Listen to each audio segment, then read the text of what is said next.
Hello everyone, আসসালামু আলাইকুম। Welcome করছি আরও একটি নতুন রেসিপি দেখার জন্য। আজ আমি আপনাদের সাথে শেয়ার করব কাতলা মাছ দিয়ে ফুলকপি রেসিপি। অনেকেই ফুলকপি অনেকভাবে রান্না করে থাকেন, তবে আমি যেভাবে রান্না করি সেটাই শেয়ার করছি। আশা করছি আমার আজকের রেসিপিটি সবার কাছে ভালো লাগবে।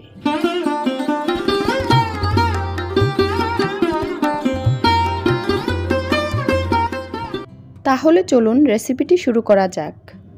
রেসিপিটি তৈরি করার জন্য প্রথমে লাগবে ফুলকপি কেটে ধুয়ে পরিষ্কার করে নিয়েছি। ফুলকপির কিছু কচি ডাঁটা নিয়েছি। ফুলকপির কিছু ডাঁটা দিয়ে দিলে তরকারিতে ভালো একটা ফ্লেভার আসে, আপনারা চাইলে বাদ দিতে পারেন। এখানে আলু সেদ্ধ করে নিয়েছি এবং আলুটাকে হাত দিয়ে ভেঙে নিয়েছি কাতলা মাছ। আপনারা চাইলে অন্য যে কোনো মাছ দিয়ে এই রেসিপিটা তৈরি করতে পারবেন। মাছটাকেও আমি খুব ভালো করে ধুয়ে পরিষ্কার করে নিয়েছি। এবার চলে যাচ্ছি মূল রান্নাতে। প্রথমে মাছটাকে কিছু মশলা দিয়ে মেখে নিব। দিচ্ছি হাফ চামচ হলুদ গুঁড়া, হাফ চামচ মরিচ গুঁড়া, হাফ টিস্পুন ধনিয়া গুঁড়া ও হাফ টিস্পুন জিরে গুঁড়া, পরিমাণ মতো লবণ। এবার সবগুলো মাছ খুব ভালো করে মশলার সাথে মাখিয়ে নিব।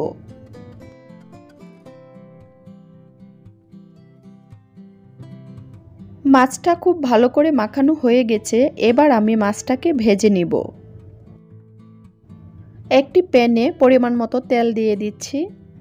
তেলটা গরম হয়ে গেলে দিয়ে দিব মাছগুলো। মিডিয়াম হিটে মাছগুলোকে ভেজে নিব।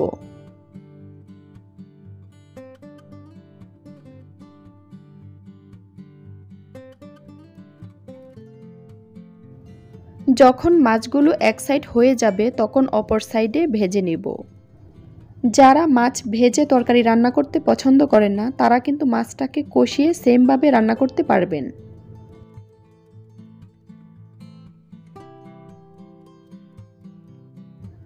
মাছগুলো ভাজা হয়ে গেছে, এবার আমি নামিয়ে নিচ্ছি।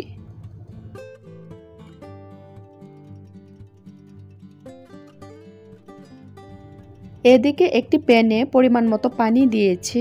পানি কিছুটা গরম হয়ে গেলে দিয়ে দিচ্ছি কেটে ধুয়ে পরিষ্কার করে রাখা ফুলকপি। সাথে ফুলকপির ডাঁটাগুলোও দিয়ে দিচ্ছি। ঢেকে দিচ্ছি। যখন একটা বলক চলে আসবে তখন নামিয়ে নিব।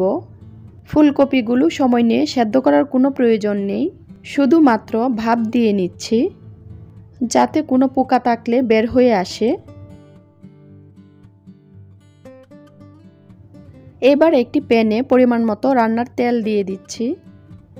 যখন তেলটা গরম হয়ে যাবে তখন দিয়ে দিচ্ছি পেঁয়াজ কুচি। পেঁয়াজটাকে হালকা বাদামি কালার করে ভেজে নিব। ভাজা হয়ে গেছে, এবার আমি সামান্য পানি দিয়ে দিচ্ছি যেন মশলাটা পুড়ে না যায়। দিচ্ছি 1/3 কাপ পেঁয়াজ বাটা, হাফ চামচ হলুদ গুঁড়া, 1.5 টেবিল চামচ মরিচ গুঁড়া, ঝালটা সবার পছন্দ অনুযায়ী দিবেন, 1 টেবিল চামচ ধনিয়া গুঁড়া, হাফ টেবিল চামচ জিরার গুঁড়া, পরিমাণ মতো লবণ। এবার সবগুলো উপকরণ খুব ভালো করে মিশিয়ে নিব এবং কষিয়ে নিব 2 থেকে 3 মিনিটের মতো।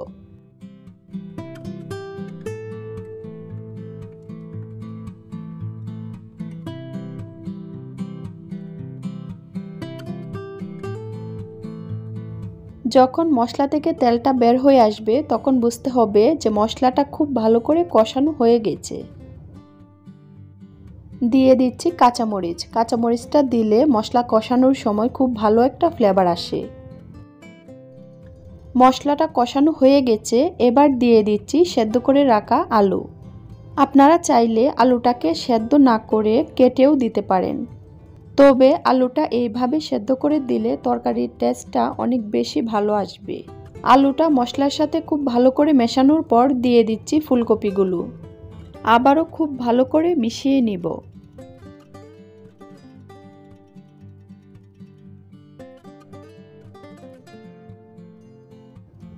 সামান্য পানি দিয়ে দিচ্ছি। পানিটা দিয়ে কষিয়ে নিব 3 থেকে 4 মিনিটের মতো।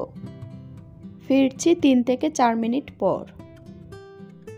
ফুলকপি ও আলু খুব ভালো করে কষানো হয়ে গেছে। আবারও একটু নেড়েচেড়ে মিশিয়ে নিচ্ছি। মেশানো হয়ে গেলে ঝোলের জন্য পরিমাণ মতো পানি দিয়ে দিব।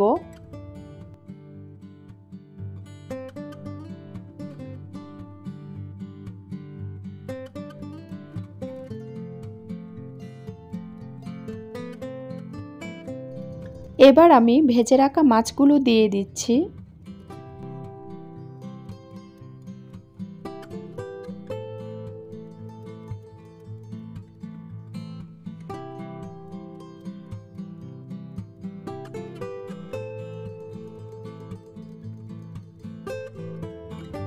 এবার ঢেকে রান্না করতে হবে ঝোলটা ঘন হয়ে আসা পর্যন্ত। তরকারিটা প্রায় হয়ে গেছে, এ পর্যায়ে অ্যাড করে দিচ্ছি কাঁচামরিচ। আবারও ঢেকে রান্না করব 1 মিনিটের মতো।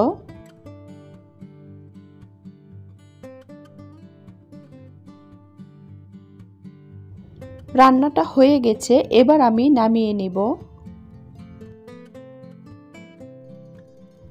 ফুলকপি অনেকেই অনেকভাবে রান্না করে খেয়ে থাকেন। ফুলকপিতে খুব বেশি সবজি অ্যাড না করে শুধু আলু এবং ফুলকপিটা একসাথে রান্না করে খেয়ে দেখবেন, অসাধারণ লাগে। এবার শীতে ফুলকপির তরকারিটা এইভাবে বাসায় একবার ট্রাই করতে পারেন।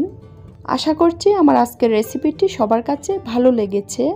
আবারও চলে আসব নতুন কোনো রেসিপি নিয়ে। সে পর্যন্ত সবাই ভালো থাকবেন। আল্লাহ হাফেজ।